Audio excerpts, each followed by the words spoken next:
Hello everyone, this is Just a Dad. Today I want to do tips and tricks on descaling. So descaling is kind of a complicated procedure on these new ones. I'm going to divide this into two. Here I've got the older ones. The older ones have everything has a descale light on it. I think the K Compact doesn't, but the older ones have a tank on the inside that's going to hold the water, and the water stays inside there. Kind of older technology. The descale light, they really don't tell us when that descale light comes on or how.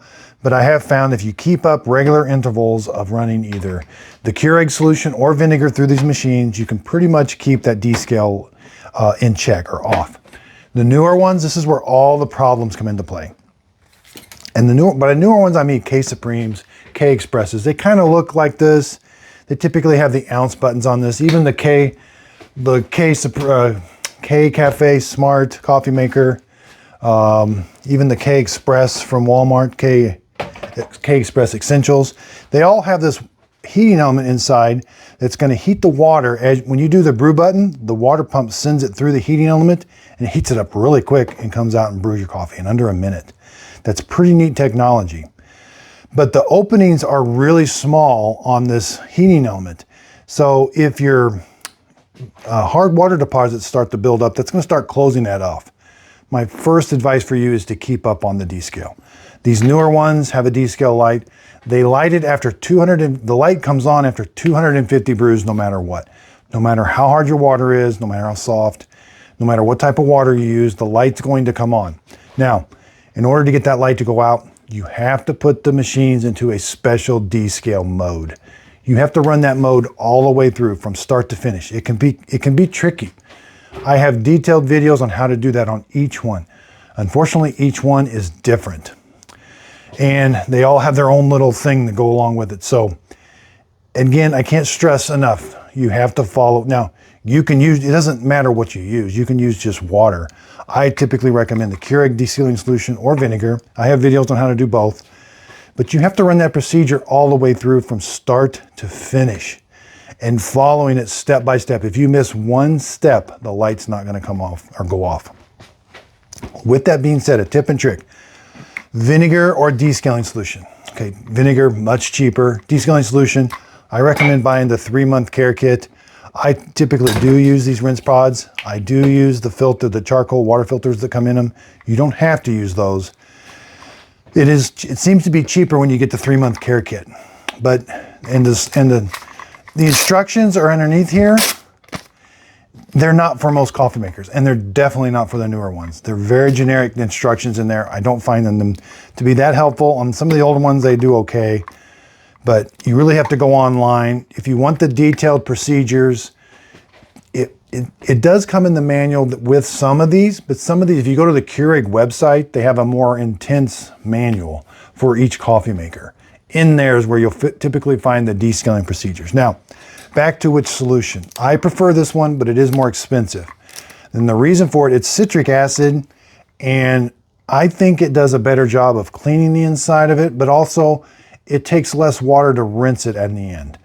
With vinegar, I think vinegar does a good job too. It's just, I feel like I have to do a few more fresh water rinses to the vinegar kind of lingers in the machine a little bit longer. You eventually get it out. It just takes a little bit longer.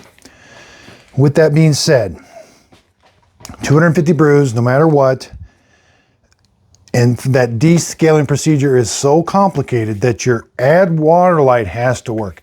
If you're having problems with your add water light, if it never comes on, you're going to have to really pay attention during the descaling procedure. If your add water light never comes on during that descaling procedure, you're going to be pressing the brew button, your coffee maker is going to run dry. And when these newer ones, when they run dry, this heating element heats up with no water in it, and it trips this thermostat. You can reset it. I have a video on how to reset all of these. The older ones do not have this. What happens is you'll see, I've actually seen a little steam come out, and it just goes dead. Nothing, won't power on during the descaling procedure. Your add water light never came on. It ran dry. So if that happens, if your add water light does not come on, you have to stop the procedure because you're not going to finish it, and the light's not going to come out. You're only going to run your Keurig dry, and you're going to run the risk of tripping that thermostat. You can open them up. I have a video on shows you how to open up all of these. They're all a little different. You can reset it, but if your add water light does not come on, I suggest trying to fix the add water light. I have videos on how to fix the add water light on all of these. It can be as simple as, on some of them, it's as simple as turning the machine upside down and shaking it. There's an air pocket in one of the lines that you just need to kind of get loose. Here's the this is the K Elite. Here's the add water light sensor. There's a tube that comes out the top. You got to find where the vent tube is and make sure that that's clear so that the water can go up and down in this tube to turn that light on and off. Again, I got videos, so your add water light has to be working during the descaling procedure.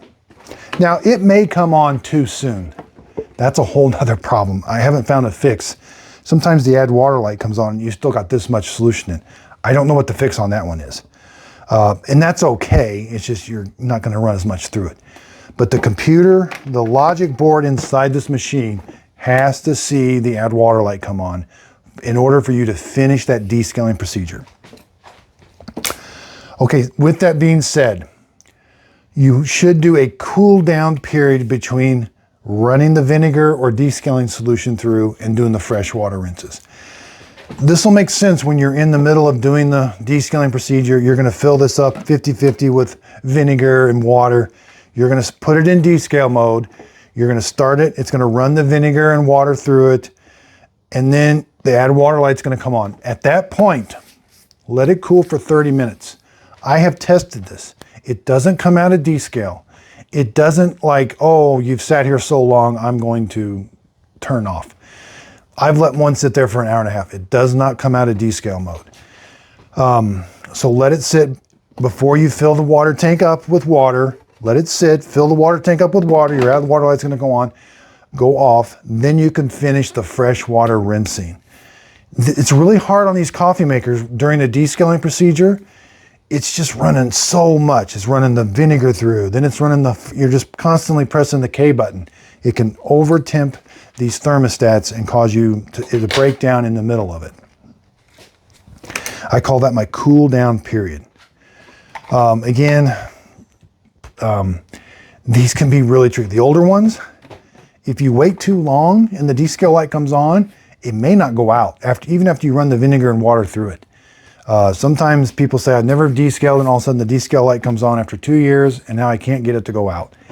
Again, I don't know necessarily what the answer for that is, other than just try to keep up with it as soon as you can. So how often should I descale? Well, these are going to tell you every 250 brews. That turns out to be typically around a month and a half, maybe 2 months. The older ones, and this goes for the newer ones too, try to descale every 2 to 3 months if you have really hard water. That means if your shower head, if there's a bunch of white stuff that kind of grows on your shower head and it's really hard, that means you have hard water. If you have soft water, I would descale every 6 months to at least every year, try to descale. So I am branding my own coffee. It's Just a Dad Simple Sip. It's going to be for sale on my Shopify account and on my Just a Dad Videos Facebook group page. It's going to be in K-Cup form, whole bag, whole bean. I'm really excited about that. That's all because of everybody, your support. YouTube recently just sent me my 100,000 subscriber plaque. That is all because of you. Thank you very much. The reason for my videos, the reason for this video is to help people. I really do enjoy helping people. Again, I was an aircraft mechanic for many years. I can read manuals, and that's how I started, reading the manuals, doing the videos, what the manual says. On some of these early descales, the manuals weren't right. I had to go back and redo the videos. So that's where I come from.